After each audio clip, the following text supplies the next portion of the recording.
Bonjour les amis, alors aujourd'hui on se retrouve pour une nouvelle vidéo. Donc on va parler de l'achat d'un véhicule, de ce qu'il faut regarder sur l'achat d'un véhicule. Voilà les amis, alors je vais être bref. Donc vous décidez d'acheter un véhicule, vous vous rendez chez un garagiste ou chez un particulier. Ça va être la même chose à regarder les amis. Euh, donc si vous connaissez rien en mécanique, si vous connaissez rien en automobile, mais vous voudrez un véhicule, c'est normal pour aller travailler, etc., etc. Et cetera. Et vous voulez être tranquille dans votre esprit, les amis. Voilà. Parce que le but, c'est d'acheter un véhicule, mais pour pas être embêté par la suite, c'est-à-dire avec des frais, etc., etc. Surtout si déjà on l'achète cher et qu'on se fait arnaquer, et après on retombe sur des frais pas possibles. Donc voilà. Alors, les amis, pour commencer, faites-vous accompagner par un mécanicien ou par un ami qui connaît en automobile. Très important, les amis. N'allez pas seul ou toute seule. Voilà, et voilà, vous allez vous faire avoir. Donc, faites gaffe à ça. Donc, faites-vous accompagner, prenez votre temps, ne vous pressez pas. Si vous n'avez pas de coup de cœur sur ce véhicule, n'achetez pas. Même si, voilà, esthétiquement, voilà, il vous plaît, etc. La couleur vous plaît, voilà. Mais le but, c'est d'acheter quelque chose de correct, C'est-à-dire que surtout le moteur, la mécanique, etc. En général. Il faut que ça soit un véhicule sain. J'ai déjà fait des vidéos sur ça. Je répète un peu, c'est vrai, je suis désolé. Mais il faut que vous achetez un véhicule sain. Alors ça veut dire quoi un véhicule sain? Ça veut dire essayer de... les premières questions, ça va être tout simple. Est-ce que c'est un véhicule première main ou une deuxième main? Alors tout d'abord, vous allez demander la carte grise. Voilà, il faut que le nom du propriétaire y figure. Avez-vous demandé, n'hésitez pas, une pièce d'identité. Voilà. Donc ça, euh, savoir première main ou deuxième main. Un carnet d'entretien. Alors je reviens à première main, deuxième main. Pourquoi? Je vais expliquer pourquoi. Parce que souvent, le propriétaire l'a acheté en concession. Donc souvent, il y a une garantie. Ce véhicule a été suivi. Déjà en garantie, il a été suivi. Sur le carnet d'entretien, il figure normalement des factures. Des factures, des tampons. Parce que chaque entretien, il y a un tampon où il figure les kilométrages du véhicule qui normalement correspondent au kilométrage sur le compteur.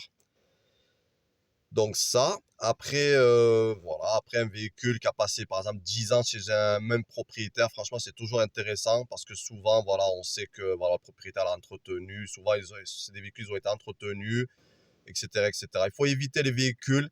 Par exemple, vous venez, vous regardez un véhicule et tout, le propriétaire du véhicule vous dit ça fait un mois que je l'ai.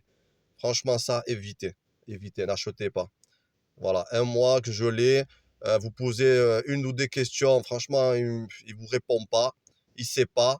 Je sais pas. Est-ce que les kilomètres sont réels? Je sais pas. Évitez. Évitez ce genre de soucis. Voilà, évitez. Allez voir autre part. Donc voilà. Donc on revient sur le véhicule. Donc ensuite, le contrôle technique. Voilà, vous avez un contrôle technique. Voilà, un contrôle technique doit être il va pas être vierge, c'est-à-dire qu'il va pas être vierge, il va être comme celui-là. Voilà, moi j'ai une voiture que c'est une 308 qui a 341 000 km au compteur. Pardon, 240 000 maintenant, je crois, 240 000. Voilà, je l'avais acheté, donc je vous fais voir ça les amis, je l'ai acheté en 2020 moi. Donc je l'ai acheté en 2020. Et les kilométrages sont relevés lors, regardez c'est écrit, kilométrage relevé lors des précédents contrôles techniques depuis le 20 mai. Voilà. Donc voilà les amis. Moi je l'ai acheté en 2020. Je sais que je l'avais acheté, elle avait 215 000 km, mais les kilométrages sont ressortis. Donc 2018, là, il y a marqué. Donc 8-1 2020, 211 000 km. Voilà. Donc moi, je n'étais pas encore propriétaire de ce véhicule, hein. Ensuite, voilà, 211 000. Donc 10 février 2020. Voilà, 212 000. 24 11 2020, 215 000. Moi, je sais que je l'avais acheté. Voilà, ben moi, je l'ai acheté là, voilà, en novembre 2020. Donc, je l'avais acheté à 215 457. Donc, quand même, j'ai eu en arrière, quand même, voilà. Donc, ça correspondait. Voilà, donc 211 000, 212 000, etc., etc. Donc, voilà, les amis. Donc, ça aussi, c'est très important de regarder. Et méfiez-vous d'un contrôle technique qui est vierge. C'est-à-dire un véhicule, vous achetez, je sais pas moi, un véhicule à 10 ans, etc. Même un véhicule récent, hein, il devrait avoir quand même bon, des bricoles à faire, genre des freins, un disque plaquettes, etc., etc. Donc voilà les amis. Ben, écoutez, je vous souhaite bonne route. N'hésitez pas à partager. Et si parfois j'oublie quelque chose c'est après que j'ai dit, ah, j'aurais dû dire ça, etc. Ben, j'essaierai si je repense à quelque chose de vraiment très important à voir, je ferai une autre vidéo. Il n'y a pas de souci, les amis.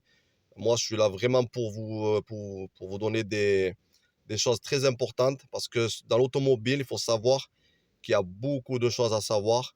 Il y a beaucoup de choses qu'on ne sait pas. Et voilà. Donc, c'est vraiment minutieux. Il y a plein de choses à regarder minutieux. C'est vraiment. Voilà. Bon, ben écoutez, je ne vais pas rajouter plus. Bonne journée à vous. Au revoir.